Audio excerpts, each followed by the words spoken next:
Hi everyone, and welcome back to the Shenanigans Show.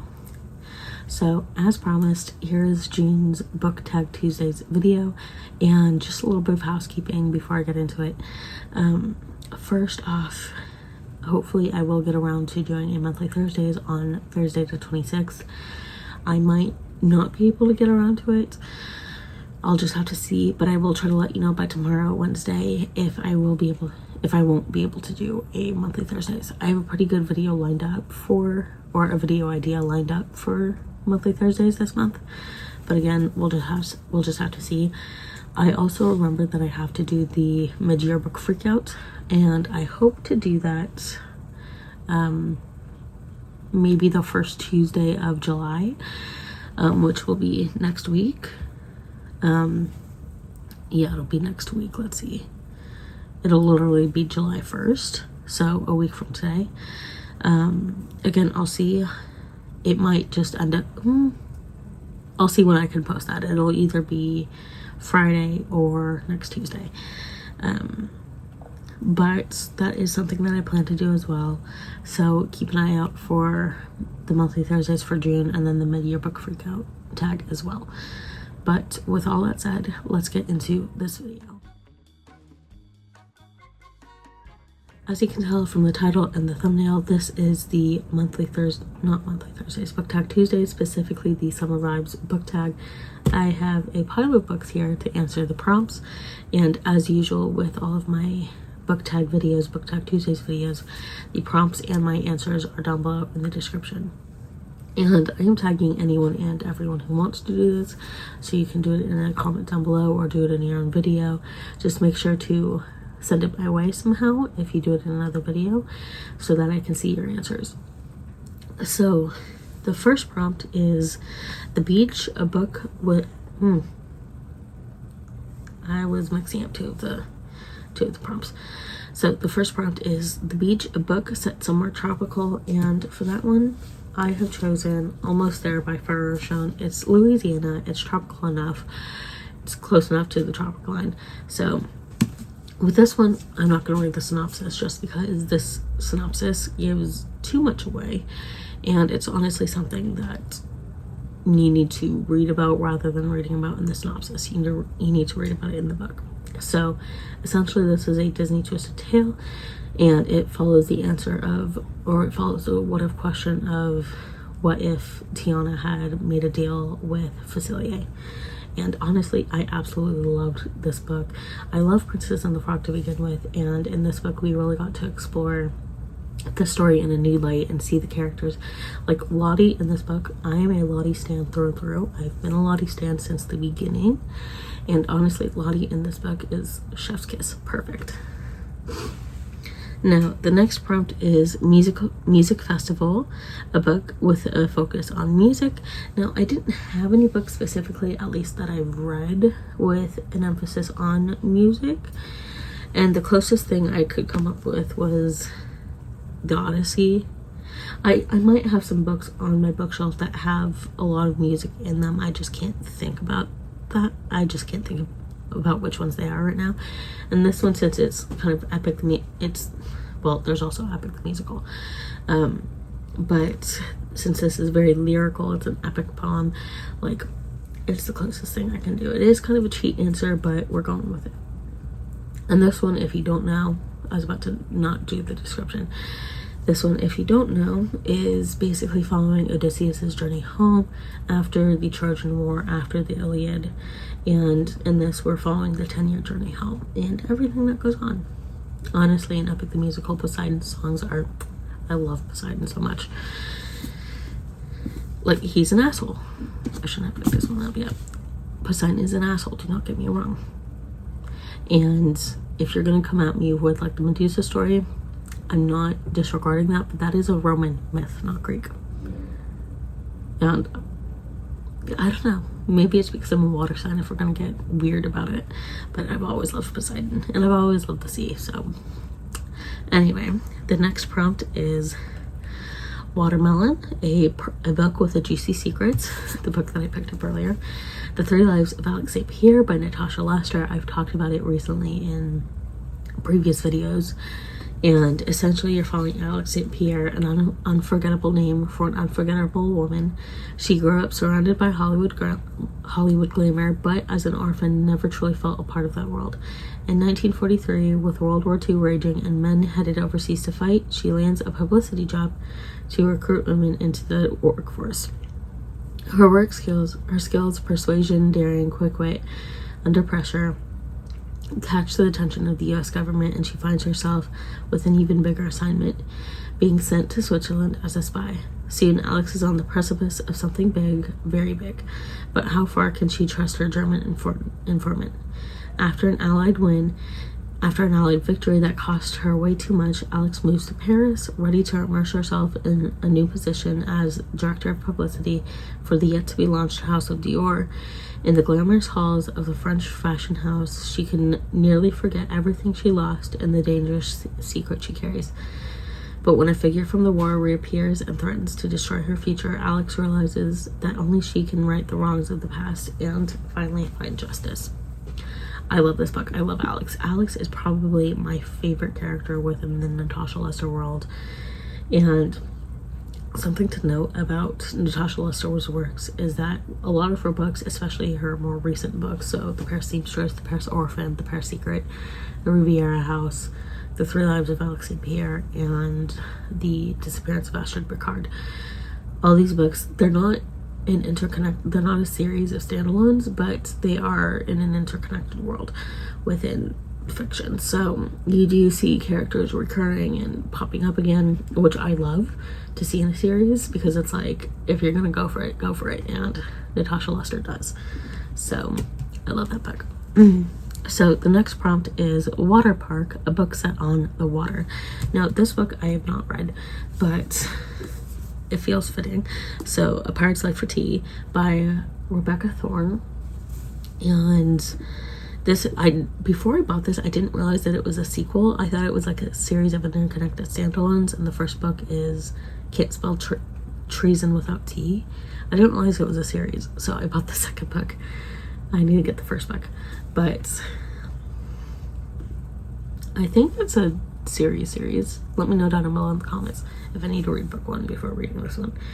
But to do the description, Keith and Rhaena are on the hunt for dragon eggs to save their hometown, but it requires making a deal with J.R.R, lord of the legendary Nakian River. Simply capture the river pirate Serena, who's been plaguing Arlon's supply chains, and bring her in for justice. Easy peasy. Begrudgingly, the couple joins forces with Bobby, one of Arlon's constables, determined to capture the pirate. Except Bobby and Serena have a more complicated history than anyone realized, and it might jeopardize everything. While Keith and Rhaena watch this relationship wreck from afar, it quickly becomes apparent that these disastrous lesbians need all the help they can get. Luckily, matchmaking is Rhaena's favorite pastime. The dragon eggs may have to wait. Honestly, like, I got this because it's like cozy fantasy vibes, and I've been trying to get more cozy fantasy, but each time I look at the description, I'm like, I want to read it.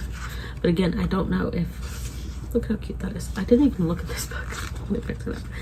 But each time I want to read the description, I'm like, I want to read it. And then I'm just like, wait a second, I don't know if I have to read the first book. So, Set on the Water. It counts. And then the next prompt is Ice Cream, a book or genre that is a guilty pleasure. Now, I don't think ice cream is a guilty pleasure, so I feel like this one's a little bit of a cop-out. And honestly, at the end of the day, for me, if it's bringing you pleasure, if it's making you happy, then it's not a guilty pleasure. It's just a pleasure. So, but there were a lot of specific books that were under this prompt for me where it's like, okay, yeah, it is a little bit of a guilty pleasure. But for me, overall, it was, I thought of one book by Katee Roberts, and that was The Court of the Vampire Queen. And when I had read that, I was in a reading slump, and I kind of read it in like 36 hours, loved it, raved about it. And that was very much a book where it's like, I read it in the moment, enjoyed it in the moment. I talked about it in my last book tag video, I think. And then it was just like, okay, I moved on, I'm good. And then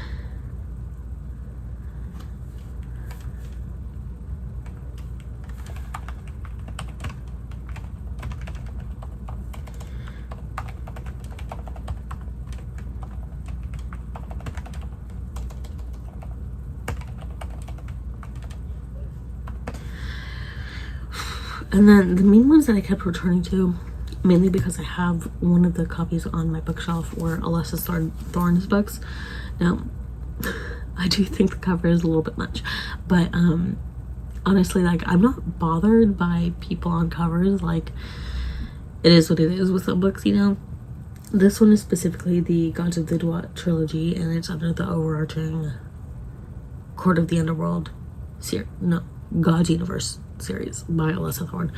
Again, I read these books when I was in a reading slump, but I kind of haven't let these ones go because it's like it really filled both what I needed during the reading slump and kind of what I would want and expect from Greek mythology retellings and Egyptian mythology retellings, like what I would want and expect from something like that. So I haven't really let go of this, but I really love this specific trilogy because it was like two of my favorite Egyptian gods. Like, I do like clarify. So each book within this trilogy, the first one is set, and then is the first one set? Double checking. Okay, so it's set, and then who's after set?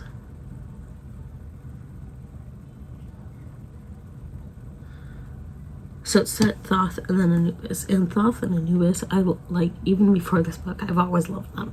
I've always had a soft spot for them. And Set, like, I didn't dislike him. He just wasn't one of my favorites. But after this, I'm like, I love them. I love all three of them. And basically in this, so in the overarching series, I don't want to give too much because you have the Court of the Underworld, which is the first 7 books of the God's Universe, and then you have this, which is books 8, 9, and 10 of the God's Universe, and then you have the Lost Goddesses series, which is like the later ones, which I need to catch up on, but right now it is what it is because I'm trying not to use Kindle Unlimited, and getting like these big editions of the books is kind of pricey, so I'm trying to do it a little bit at a time. But with this one, okay, so with this, I'm gonna read the synopsis real quick. Hades and his court might have come out to the world, but the gods in Egypt just want to be left alone. The gods are going to have to get over their millennia-old grudges and come together because a bigger problem is brewing. Anubis has gone missing, and the Duat, the Egyptian underworld, is starting to crumble without him. If Set and Thoth don't work together to find their lost nephew and restore him to his throne, the dead will be released back out into the world. Luckily, the god of fate is sending them some clever human females to help them figure it out. So this is very much paranormal romance in the sense of like gods and humans, and honestly loved it. Like the thing is too is like when like with paranormal romances, it kind of feels like a lot of the popular books are like not necessarily like weak females, but like it feels like a lot of them are kind of like strong-willed women, and then the moment they're with their love interests, it's like, oh, like weak in the knees. And it's like this one, and with like most of the other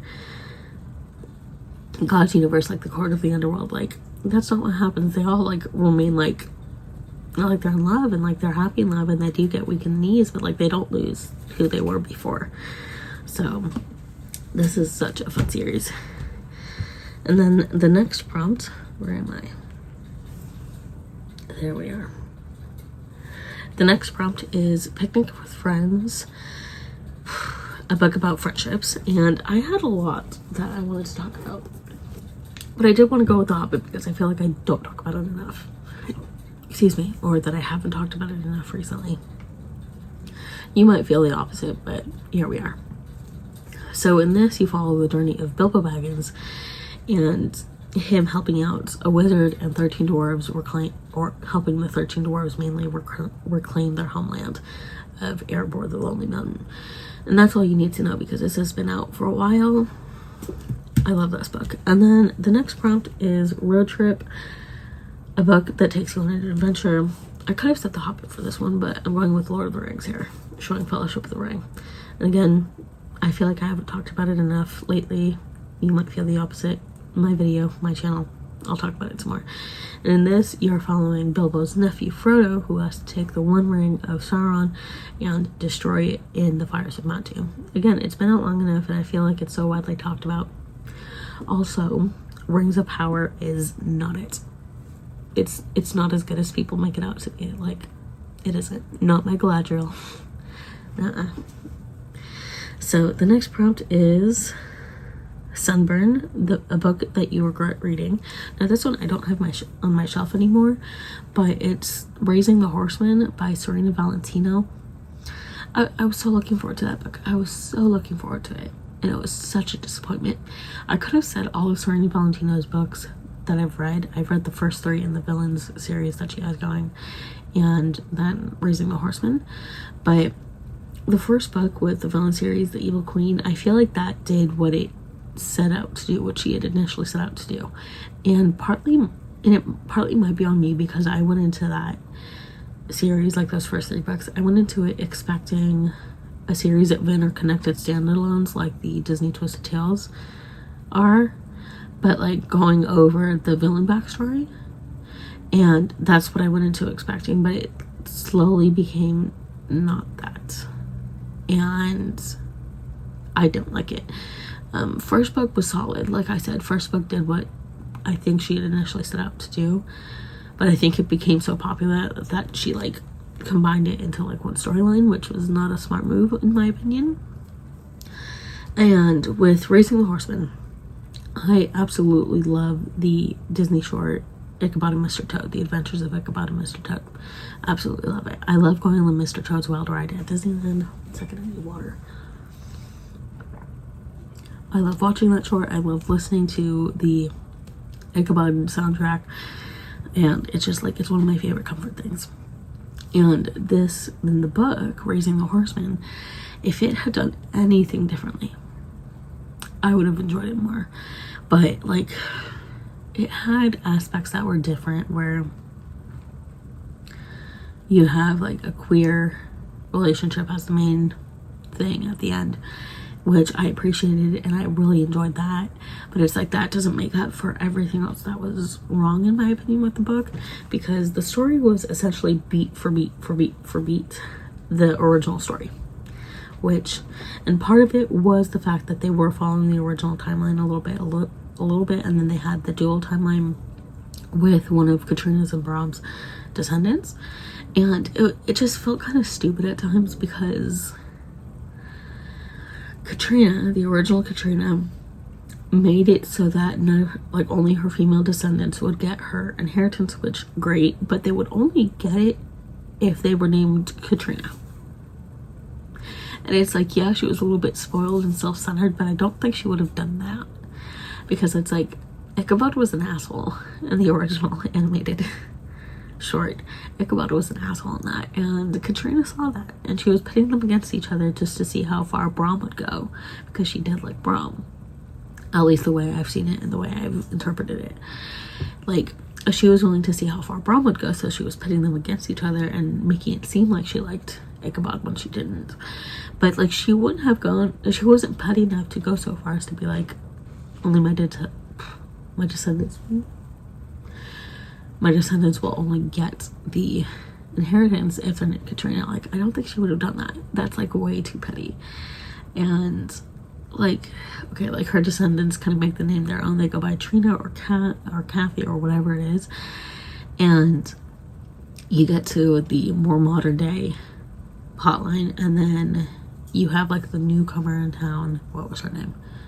Isadora, I think. Is Isadora Crow she goes by, but her real last name is Crane. It's like, you see that from a mile away. You see that at the beginning when Isadora first walks in, or whatever her name is. And it's like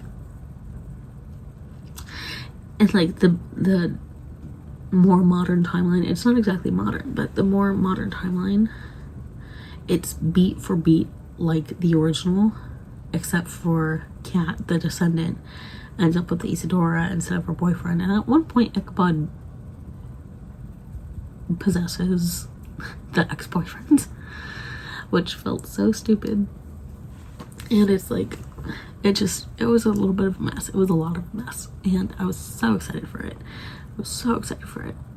But it was such a disappointment, and I regret reading it.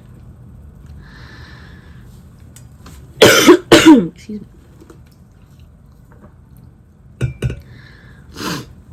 So the next prompt is Summer Dress, a book that is light and cute. Now I'm going with the first volume of a series, and that is The Perks of Being an S-Class Heroine. And this is by Rimbi with art by J.R.R. I love this so much. I've only read the first two, but like the first one is so light and cute and sweet, and I'm like, I love this. That's been a good ice cream choice. Creamy and sweet. So in this one, description: tutorial start from cooking to alchemy to even brewing tea. Aliyet Rochon is a certified child prodigy thanks to her secret weapon. She's a transmitigator. Having purchased an insurance package at the moment of her untimely death, Aliyet has the perks of a top-tier support system and item shop to fall back on. And in a world of a notoriously brutal time loop novel, she's going to need all the help she can get. Because with the hero slated for an early death, Aliyet might just have to become an S-Class heroine herself. The volume is so cute. I read the second volume, also pretty light and sweet, but I've only read those two, so it could get a little bit more harrowing later in the series, but we're going with it. And then the last prompt is Mosquito, a book with an annoying character. Remarried Empress by Alpha Tarts, art by Simpool, and adapted by Healy. And like, I love like the main trio. Like, I'm okay. What's her husband's name? You have Navier, and then you have the Emperor, whose name I'm blanking on, and then you have Prince Heinrich, and like, and then you have the Emperor's mistress turned wife, because he divorces the Emperor and hence the title Remarried Empress. Like, and the Emperor marries his mistress. I don't think I've gotten to that part in the graphic novels yet, but the mistress is so annoying. What's her name? Rashta? She is so annoying, and I'm like, I want to strangle her. I want to strangle Rashta so badly. If you know, you know. So, to go over the description real quick: Empress Navier and Emperor Chauveshu, a match made in heaven. They were two pillars of the land whom everyone believed would stand by each other through thick and thin, until a chance encounter with a beautiful girl in the forest leaves the Emperor smitten. Though hurt by the betrayal, Navier is not one to waste time wallowing in despair. And when Chauveshu requests a divorce, she has one condition in return: permission to remarry the man of her choosing. And like, you kind of get like a little bit of that in the beginning, and then you get the flashback leading up to it. So like, I love the series. I love it so much. I love Navier. I love Henry. I think it's Henry. Like, I love him. I love them both. Like anyway. So that is the end of this book tag. Hopefully I get around to Thursday's monthly Thursday video, and then also the mid-year book freakout tag, which again will either be Friday or next Tuesday. Again, I'm tagging anyone and everyone who wants to do this. You can do it down below in a comment or in your own video or post, but just send it my way if you do it in a video or a post so I can see your answers. Thank you all for watching, and I'll see you all in my next video.